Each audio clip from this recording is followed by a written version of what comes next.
Assalamualaikum warahmatullahi wabarakatuh. Kembali lagi di sini bersama Bapak, yaitu mengenai tentang mata pelajaran biologi. Nah, di sini yaitu materi yang selanjutnya yaitu tentang sistem pencernaan. Nah, alangkah lebih baiknya kita sebelum memulai pembelajaran yaitu berdoa terlebih dahulu. Nah, untuk yang memimpin doa yaitu dari ketua kelasnya. Silakan untuk ketua kelas memimpin doa terlebih dahulu.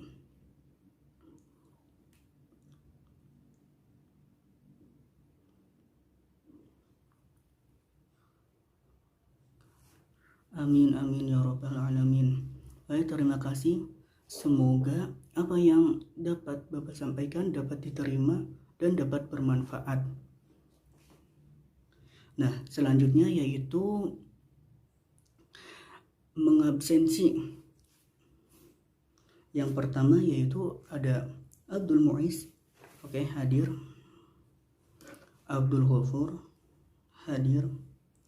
Muhammad Sidkon, oh tidak hadir ya. Oke, ada yang tahu mengapa Muhammad Sidkon tidak hadir? Oh, karena sakit. Oke, karena sakit. Izin berarti. Ya, selanjutnya ada Siti Maimunah, ya hadirah. Dan Siti Aisyah, oh tidak hadir. Kenapa? Ada yang tahu tidak hadir? Oh, membantu ibunya berarti Alfa ya. Ya baik, terima kasih. Berarti yang tidak hadir yaitu ada dua, itu Muhammad Sidkon dan Siti Aisyah. Nah, kembali lagi ke sistem pencernaan. Di sini, apakah kalian mengetahui itu bagian-bagian mana di dalam tubuh termasuk sistem pencernaan? Oke, betul. Oke, Abdul Muiz, iya betul. Nah, baik, semuanya jawabannya betul ya. Yang pertama ada mulut, yaitu ada tenggorokan atau kerongkongan. Di dalam mulut ada lidah dan ada gigi untuk mengunyah. Ada usus besar, ada usus halus, dan ada yaitu anus. Nah, baik. Alangkah lebih baiknya kita mengetahui tentang sistem pencernaan. Karena apa sih manfaat dari mengetahui sistem pencernaan ini? Yaitu yang pertama, kita terhindar dari penyakit dalam sistem pencernaan yang banyak sekali, seperti asam lambung ketika tidak makan, yaitu ketika tidak terkontrol makanannya, yaitu akan mengenai obesitas. Nah, selain mengetahui tentang sistem pencernaan sendiri, kita akan menjadi, tubuh kita akan sehat, bugar, dan mempunyai tubuh yang ideal. Nah, dalam pencernaan ini kita sudah disebutkan dalam Al-Quran ya, bahwa kita harus memakan makanan yang baik, sehat, dan tentunya halal. Nah, di sini Bapak akan menampilkan sebuah gambar mengenai yaitu penyakit yang kita alami ketika pada sistem pencernaan, seperti gambar berikut. Nah, coba kalian semua amati dan pahami dan cari juga bagaimana sih kenapa pada gambar tersebut yaitu seseorang mengalami penumbuhan berat badan yang sangat berat sekali. Nah, kenapa sih? Apa penyebabnya dan bagaimana solusinya? Dan sedangkan apa yang disebut penyakit tersebut? Oke, baik, Abdul Muiz, ya betul. Oke, Siti Maimunah. Oke, baik, terima kasih jawabannya kalian semua. Nah, pada foto atau gambar di samping ini yaitu tentang tadi yang sudah disebutkan, bahwa tentang yaitu penyakit dari pencernaan, yaitu pencernaan makanan. Nah, disebabkan oleh apa sih? Yaitu disebabkan oleh kita tidak mengontrol makanan yang masuk ke dalam tubuh kita. Nah, Selain itu juga karena makanan tersebut mengandung banyak sekali lemak, mengandung sekali banyak yaitu gula. Nah, kenapa sih? Apa penyebabnya? Ya tadi, karena kita memakan makanan yang tidak terkontrol. Ada ini beli, ada ini beli. Nah, sehingga berat badan kita yaitu mengalami penggemukan secara singkat atau secara cepat. Nah, penyakit tersebut apa sih itunya, apa sih cara menghindarinya? Nah, cara menghindarinya yaitu dengan kita tetap mengontrol makan makanan yaitu 4 sehat dan 5 sempurna setiap harinya.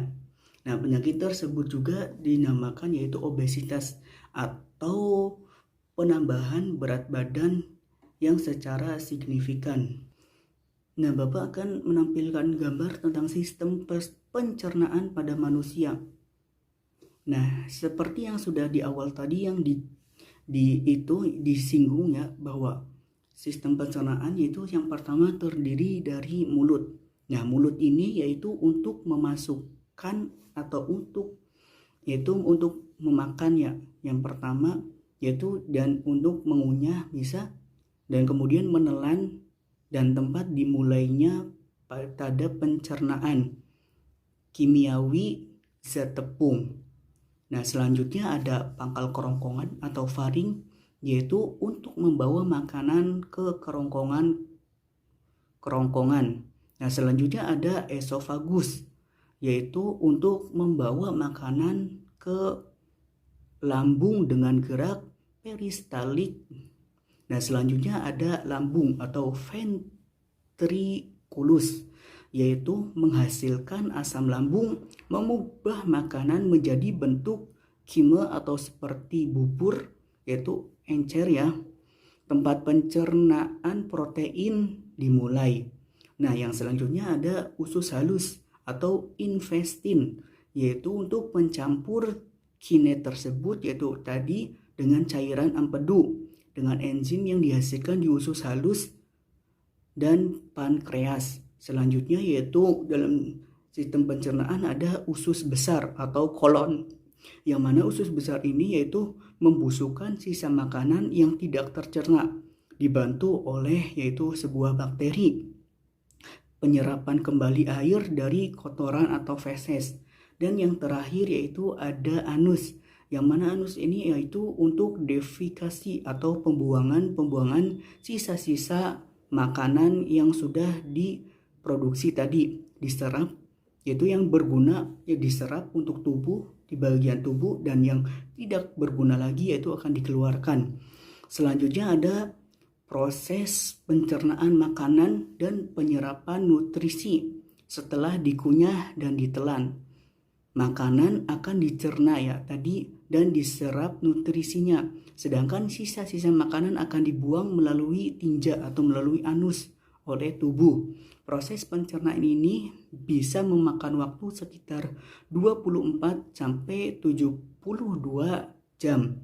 Selain jenis dan jumlah makanannya, lamanya proses pencernaan makanan juga tergantung pada jenis kelaminnya, metabolismenya di dalam tubuh, dan kondisi medis tertentu, misalnya pada penderita masalah pencernaan atau gangguan pada penyerapan nutrisinya. Oke, selanjutnya yaitu ada namanya yaitu jaringan penyusun organ dalam sistem pencernaan. Ada yang pertama memasukkan yaitu ingesti, yang mana makanan dan cairan masuk ke dalam mulut. Yang kedua ada sekresi yaitu pelepasan air enzim ke dalam saluran pencernaan. Nah, yang selanjutnya ada motilitas yaitu gerakan dinding saluran pencernaan berupa yaitu mendorong dan mencampur makanan yang sudah dilumatkan sebelumnya atau dihaluskan sebelumnya. Yang selanjutnya ada absorpsi yaitu yang mana proses penyerapan air, elektrolit, vitamin, dan hasil pencernaan ke dalam darah dan yaitu limfa. Ya, terakhir yaitu defekasi, yang mana defekasi ini pembuangan zat sisa hasil pencernaan yang tidak dibutuhkan lagi, yang sudah tidak dibutuhkan oleh tubuh lagi, itu akan dibuang. Nah, selanjutnya yaitu tadi disinggung di awal ya, bahwa gangguan pada sistem pencernaan manusia yaitu ada obesitas, dan di sini ada yaitu diare. Diare sendiri merupakan satu di antara gangguan sistem pencernaan yang sering dialami oleh makhluk hidup atau oleh kita semua. Gangguan pencernaan ini membuat perut terasa mulas dan feses menjadi encer, sehingga kita sering bolak-balik ke kamar mandi. Nah, selanjutnya ada gastritis, yaitu merupakan penyakit atau gangguan di mana dinding lambung mengalami peradangan. Gangguan ini disebabkan karena kadar asam klorida atau HCl terlalu tinggi. Nah, selanjutnya ada MEG yang sering juga dialami oleh kita. Itu merupakan penyakit yang tak asing karena sering dialami banyak orang. Nah, MEG sendiri merupakan penyakit atau gangguan pada sistem pencernaan yang ditandai dengan adanya rasa perih pada dinding lambung. Nah, biasanya MEG ini diakibatkan oleh ketika kita lupa makan pada jam waktu yang sudah makan, harusnya makan tapi tidak makan. Nah, kita akan mengalami MEG. Nah, selanjutnya itu sambelit atau sembelit, yaitu merupakan gangguan pada sistem pencernaan di mana si penderita atau si orang tersebut yang mengalami sembelit ini yaitu akan mengeluarkan feses yang keras. Nah, gangguan ini terjadi karena usus besar menyerap air terlalu banyak. Pada usus besarnya menyerap air terlalu banyak. Yaitu selanjutnya yaitu kita akan melakukan sebuah eksperimen atau melakukan sebuah praktikum tentang yaitu uji makanan, yaitu uji zat makanan, yang dimana judul pada praktikum ini yaitu menguji zat-zat dalam bahan makanan, yang mana tujuan dari praktikum ini yaitu melakukan uji terhadap kandungan zat dalam bahan makanan secara kualitatif. Yang kedua, mengidentifikasi kandungan zat dalam bahan makanan yang tersedia. Yang ketiga yaitu mengetahui zat-zat yang terkandung dalam bahan makanan dengan mengamati yaitu perubahan warna yang akan ditimbulkan atau akan dihasilkan. Nah, adapun alat dan bahannya yang dibutuhkan yaitu yang pertama ada tabung reaksi, rak tabung reaksi, penjepit tabung reaksi yaitu pengaduk, lamp yaitu spiritus, ada kertas HVS, yaitu ada pipet tetes, ada mortal dan alu. Kemudian yaitu bahannya yaitu ada air, larutan benedit, larutan lugol, larutan biuret, air ludah, telur gulung atau biasa telur dadar, ada nasi, ada selai olai atau apa bebas yang selai, dan selanjutnya ada biskuit gandum. Di sini juga ada yaitu gorengan. Nah, adapun yang di sini yaitu yang pertama ada uji karbohidrat, yang mana dilakukannya yaitu pertama-tama kita masukkan masing-masing sampel ke dalam tabung setinggi 2 cm. Kemudian tambahkan yaitu 5 tetes dari lugol pada masing-masing sampel tersebut yang sudah tadi bahannya. Yang ketiga yaitu selanjutnya ada kemudian diamati perubahan warnanya. Biasanya 10 atau sampai 15 menit. Nah, apabila mengandung karbohidrat maka warnanya berubah menjadi biru kehitaman. Nah, di sini Bapak akan memberikan waktu untuk uji karbohidrat yaitu 10 menit. Nah, selanjutnya ada uji pada glukosa atau uji kandungan glukosa pada zat makanan tadi. Yang pertama seperti biasa masukkan masing-masing sampel ke dalam tabung setinggi 2 cm. Kemudian tambahkan benedit sebanyak 5 tetes ke dalam masing-masing tabung tersebut. Yang pertama itu uji karbohidrat, yaitu pakainya Lugol. Sedangkan pada uji glukosa atau uji gula, kadar gula, yaitu menggunakan yaitu Benedict. Kemudian 3, campur dan dipanaskan di atas lampu spiritus, di atas yaitu spiritus. Kemudian yang keempat yaitu amati perubahan warna yang terjadi selama dipanaskan hingga mendidih. Sampel tersebut hingga mendidih. Nah, yang kelima yaitu catat hasil percobaan tersebut. Bila mengandung glukosa, maka warnanya berubah menjadi merah bata, itu merah merah pink gitu. Nah, di sini uji glukosa sendiri yaitu diwaktukan untuk 5 atau 10 menit. Nah, yang ketiga yaitu ada uji kandungan makanan yaitu berupa protein. Yang mana yang pertama yaitu dimasukkan masing-masing sampel ke dalam tabung setinggi 2 cm, tabung reaksi, kemudian tambahkan 5 tetes bioret dan dicampurkan. Kemudian 3, amati perubahan warna yang terjadi. Nah, keempat yaitu catat hasil percobaan. Bila mengandung protein, maka warnanya akan berubah menjadi ungu. Nah, pada uji protein sendiri yaitu membutuhkan waktu 10 menit. Nah, di sini kemudian ada 3 ya uji tadi. Kemudian kita amati. Setelah diamati, kita tulis atau tadi ada diberikan data hasilnya, data hasil percobaannya. Ada perubahan warna, ada warna awal, ada perubahan warna, dan apakah ada kandungan dari karbohidrat, glukosa, protein pada sampel yang sudah dibawa tadi, ya, berupa tadi tabel pengamatan, tabel hasil pengamatan. Nah, selanjutnya ada kesimpulannya ya.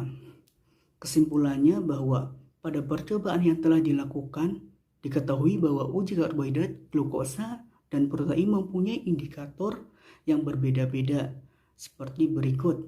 Yang pertama, pada uji karbohidrat sendiri, indikator yang digunakan adalah larutan titik-titik tadi yang sudah dijelaskan ya. Diisi di sini, bila makanan mengandung karbohidrat maka akan berubah menjadi warna itu titik-titik. Nah, yang kedua ada pada uji glukosa, indikator yang digunakan adalah larutan titik-titik diisi. Bila makanan mengandung glukosa setelah dipanaskan maka akan berubah menjadi warna apa? Nah, yang ketiga yaitu pada uji protein, indikatornya yang digunakan larutan apa, dan bila mengandung protein maka akan berubah menjadi warna apa. Yang keempat, pada praktikum yang diujikan, makanan yang mengandung karbohidrat adalah titik-titik dijawab ya tadi yang sudah dipraktekkan, yang sudah dihasilkan tadi, mengandung karbohidrat apa, makanan apa. Yang kelima yaitu pada uji protein pada uji glukosa yaitu mengandung glukosa pada makanan apa saja. Yang terakhir yang keenam yaitu tentang protein yang mengandung protein, makanan yang mengandung protein yaitu apa saja yang tadi sudah dijelaskan. Selanjutnya setelah melakukan percobaan ini, nah hasilnya serta kesimpulan atau laporannya nanti dikumpulkan pada minggu selanjutnya, pada pertemuan selanjutnya. Oke, izin menambahkannya tadi yaitu ketika minggu depan yaitu kan mengumpulkannya sekalian yaitu mempresentasikan hasilnya di dalam kelas, yaitu di depan kelas pada semua teman-teman. Hasilnya yaitu berkaitan dengan apa saja sih tadi yang sudah dihasilkan dalam praktikum ya. Barangkali ada yang warnanya berbeda atau ada yang mengalami kegagalan, yaitu kita bisa didiskusikan bersama-sama. Dan kemudian yaitu teman-teman yang lainnya atau teman-teman kelompok lainnya yaitu menilai teman yang mempresentasikan tersebut di depan kelas tersebut. Selanjutnya di sini apakah anak-anak semua ada yang masih bingung mengenai tentang materi tentang sistem pencernaan? ataupun tentang tugas minggu depan? Oke. Kalau tidak ada, alangkah lebih baiknya kita yaitu menyimpulkan materi yang sudah disampaikan tadi untuk mengingat kembali. Ada zat makanan, kesimpulannya berupa zat makanan merupakan bahan-bahan yang diperlukan oleh tubuh. Agar apa sih? Agar supaya dapat tetap hidup dengan sehat. Makanan mempunyai berbagai fungsi, di antaranya yaitu dalam pertumbuhan dan perkembangan pada tubuh, pemeliharaan dan perbaikan sel-sel pada tubuh yang telah rusak atau yang telah menua, pengaturan metabolisme tubuh, penjaga keseimbangan cairan pada tubuh, dan perubahan tubuh terhadap penyakit dan penghasil sebuah energi. Nah, pada uji karbohidrat, indikator yang digunakan adalah larutan lugol. Bila mana mengandung karbohidrat, maka akan berubah warna menjadi yaitu biru. Nah, pada uji glukosa, indikator yang digunakan yaitu adalah larutan benedit. Bila makanan mengandung glukosa, setelah dipanaskan maka akan berubah menjadi warna merah bata atau merah batu bata. Nah, pada uji protein sendiri, indikator yang digunakan adalah larutan bioret. Bila makanan mengandung protein, maka akan berubah warna menjadi ungu. Nah, baik, terima kasih. Sebelum kita mengakhiri pembelajaran ini, alangkah lebih baiknya kita bersama-sama mengucapkan alhamdulillah bersama-sama. Agar apa? Agar yang kita dengar atau yang kita pelajari hari ini dapat bermanfaat bagi diri kita sendiri dan umumnya bermanfaat untuk masyarakat atau orang-orang di sekitar kita. Nah, mari kita bersama-sama mengucapkan hamdalah. Alhamdulillahirabbil alamin. Oke, Bapak akhiri ya. Wabillahi taufiq wal hidayah. Wassalamualaikum warahmatullahi wabarakatuh. Sampai ketemu di pertemuan selanjutnya.